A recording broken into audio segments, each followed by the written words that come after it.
दोस्तों, एक लड़का अपने पिता की इतनी बेरहमी के साथ हत्या कर देता है कि पहले उसके अपने पिता के हाथ काटता है, पैर काट देता है और गर्दन को धड़ से अलग कर देता है और फिर हाथ पैरों को वो जंगल में जाकर फेंक देता है और फिर जो धड़ बचता है उस धड़ को वो नीले ड्रम में पैक कर देता है और थाने में जाकर पुलिस से बताता है कि मेरे पिता गायब हो गए हैं, उनका कुछ पता नहीं चल रहा।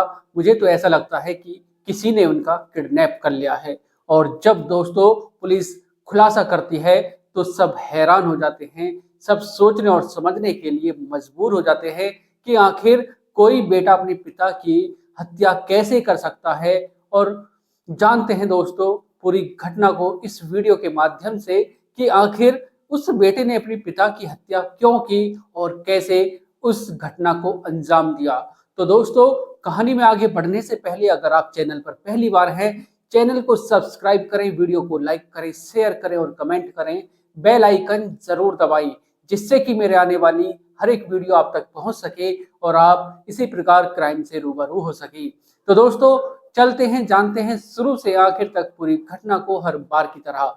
नमस्कार दोस्तों, मैं अनुज आज आपके लिए जो घटना ये कहानी लेकर आया हूँ ये है उत्तर प्रदेश के लखनऊ की। दोस्तों वहीं का एक इलाका होता है, एक कॉलोनी होती है आसियाना।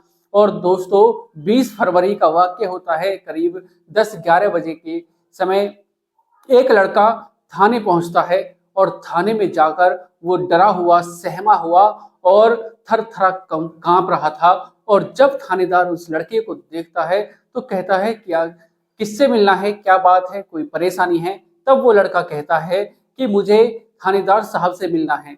और जब वो थानेदार साहब के पास लेकर, जो कांस्टेबल होता है थानेदार, वो उस लड़के को थानेदार साहब के पास लेकर जाता है और फिर उस लड़के से जब पूछा जाता है कि आखिर तुम ऐसी हालत में क्यों हो, क्या बात है, क्या तुम्हारे साथ कोई घटना घटी है। तब वो लड़का बताता है कि साहब 19 फरवरी की रात से मेरे पिता गायब हैं और जब मैं घर पर आया तो मेरे पिता मुझे नहीं मिले। मुझे ऐसा लगता है कि उनका किसी ने किडनैप कर लिया है। और जब थानेदार साहब उससे पूछते हैं कि तुम्हारे पिता का क्या नाम है तो वो लड़का बताता है कि मेरे पिता का नाम मनविंदर है। और फिर वो पूछते हैं कि तुम्हारे पिता क्या काम करते हैं और वो लड़का बताता है कि मेरे पिता कारोबारी हैं, उनका बिजनेस है। और फिर थानेदार साहब कहते हैं कि ठीक है, तुम अपनी रिपोर्ट दर्ज करा दो और फिर हम तहकीकात करते हैं। दोस्तों वो लड़का थानेदार साहब के कहने पर, उनके बताने पर वो रिपोर्ट दर्ज करा देता है और रिपोर्ट दर्ज कराने के बाद वो फिर अपने घर पर आ जाता है। और पुलिसकर्मी उस जो रिपोर्ट दर्ज हुई थी उसी के आधार पर जांच पड़ताल शुरू कर देते हैं। और फिर आसपास के घरों के आसपास के जितने भी सीसी कैमरे थे उन कैमरों को खंगाला जाता है। और जब उनको खंगाला जाता है तो पता चलता है कि जो मनविंदर सिंह है वो अपनी ब्रेजा कार में रात को आए थे, घर के अंदर प्रवेश किया लेकिन घर से बाहर नहीं आए। जो वो लड़का है वही लड़का घर से उस कार में कई बार बाहर गया और फिर घर के अंदर आया। दोस्तों पुलिस को शक होता है कि शायद इस लड़के ने ही कुछ किया है। और फिर दोस्तों पूछताछ शुरू होती है।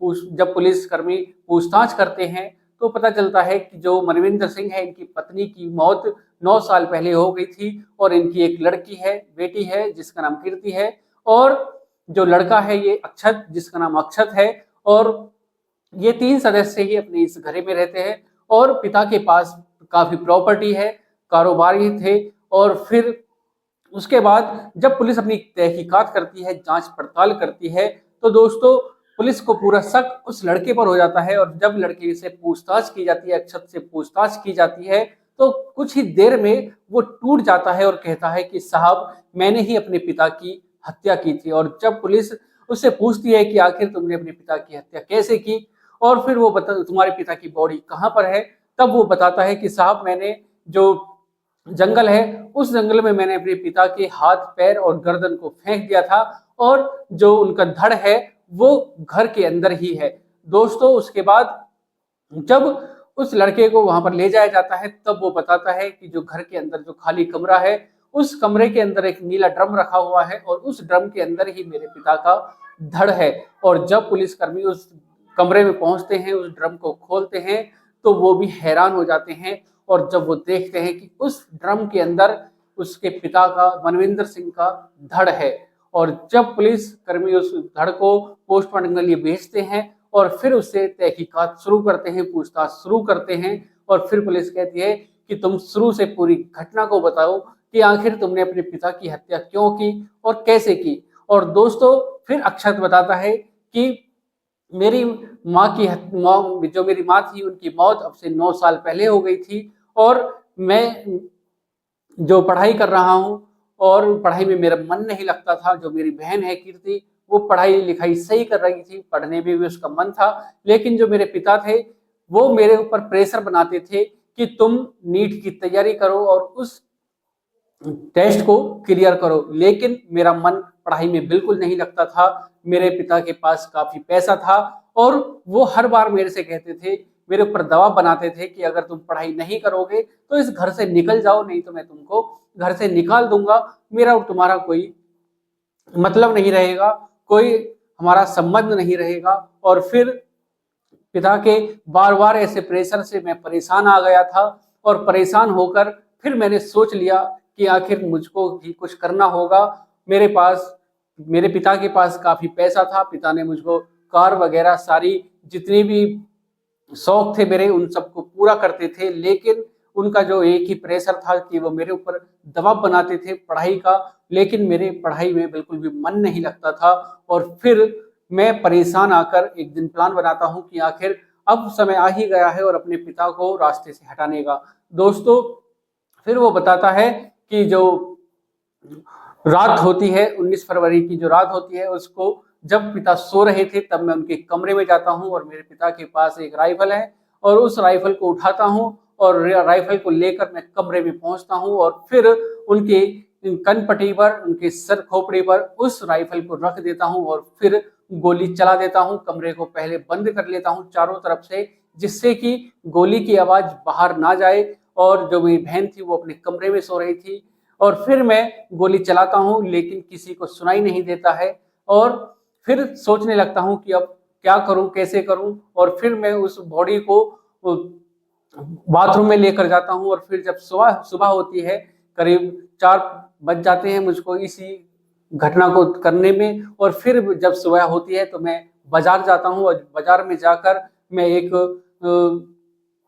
आरी लेकर आता हूं, और आरी लेकर आने के बाद फिर मैं अपने पिता की बॉडी के हाथ पैरों को, गर्दन को अलग कर देता हूं, और फिर उसको ब्रेजा में रखकर उसको जंगलों में फेंक देता हूं। मैंने पहले सोचा था कि उस बॉडी को मैं गोमती नदी में फेंक दूंगा, लेकिन बॉडी में वजन ज्यादा था, मेरे पे वो उठी नहीं। और फिर मैंने सोचा कि इस बॉडी के टुकड़े करने पड़ेंगे और फिर इन टुकड़ों को मैं फेंक दूंगा। और फिर सवेरा होने पर मैं बाजार जाता हूँ, आरी को खरीद कर लाता हूँ, और आरी खरीदने के बाद टुकड़े करता हूँ, हाथ पैर और गर्दन को अलग कर देता हूँ। और फिर सोचता हूँ कि अब उस धड़ को मैं कैसे, किस प्रकार छुपाऊं। और फिर मैं बाजार दोबारा जाता हूँ और बाजार से एक नीला ड्रम खरीदता हूँ और उसको ई रिक्शे में रखता हूँ, और उस ई रिक्शे वाले को मैं अपना एड्रेस बताता हूँ, और वो ड्रम को लेकर घर पर आ जाता है। और फिर जब वो ड्रम को लेकर घर पर आ जाता है, घर पर कोई नहीं था, जो बहन थी वो भी अपनी कॉलेज गई थी। और फिर मैं उस धड़ को उस ड्रम के अंदर रख देता हूँ और फिर आराम से सो जाता हूँ चैन की नींद कि अब कुछ नहीं होगा। और समय आने पर, समय जैसे ही मुझको समय मिलेगा तो मैं उस ड्रम को बाहर जंगल में या फिर नदी में फेंकाऊंगा, लेकिन ऐसा होता नहीं है। और फिर मैं सोचता हूँ कि अब क्या करूं, कैसे करूं, जिससे कि किसी को शक ना हो। और फिर मैं थाने पहुंचकर अपने पिता की गुमशुदा की रिपोर्ट दर्ज करा देता हूं दोस्तों। और फिर जब रिपोर्ट दर्ज होती है और पुलिस अपनी तहकीकात करती है, जांच पड़ताल करती है, और फिर पुलिस उसको, जो हत्यारा होता है उसी का बेटा, उसको गिरफ्तार कर लेती है और दोस्तों जेल की सलाखों के अंदर डाल देती है। दोस्तों जैसे ही आसपास के लोगों को यह पता चलता है कि बेटे ने ही अपने पिता की हत्या कर दी है और उसकी बॉडी के टुकड़े करके जंगलों में फेंक आया है, और जो धड़ है उसको ड्रम में पैक कर दिया है, सबके रोंगटे खड़े हो जाते हैं। सब सोचने और समझने के लिए मजबूर हो जाते हैं कि जो व्यक्ति अब इस कॉलोनी का एक जिम्मेदार व्यक्ति था, सबके दुख सुख में शामिल होता था, उसी के बेटे ने उसी की हत्या कर दी, वो भी इतने बेरहमी के साथ, सिर्फ और सिर्फ नीट की परीक्षा के लिए पिता के कहने पर। कि पिता जो उससे प्रेशर बनाते थे, कहते थे कि पढ़ाई कर लो, अपना भविष्य बना लो, और जो बेटा था उसका पढ़ाई में मन नहीं था और उसी वजह से उसने अपने पिता की हत्या कर दी। तो दोस्तों, आज की जो एक कहानी है, इसको सुनाने का उद्देश्य किसी को परेशान करना नहीं, किसी का दिल दुखाना नहीं, बल्कि आपको जागरूक करना है, सचेत करना है, सावधान करना है। सतर्क रहें, सावधान रहें, सुरक्षित रहें। मिलते हैं एक और घटना के साथ। आज के लिए सिर्फ इतना ही दोस्तों। अगर आप चैनल पर पहली बार हैं, चैनल को सब्सक्राइब करें, वीडियो को लाइक करें, शेयर करें और कमेंट करें। बेल आइकन जरूर दबाएं, जिससे कि मेरे आने वाली हर एक वीडियो आप तक पहुंच सके और आप क्राइम से रूबरू हो सकें। तो दोस्तों, मिलते हैं एक और घटना के साथ। आज के लिए सिर्फ इतना ही। नमस्कार, जय श्री श्याम।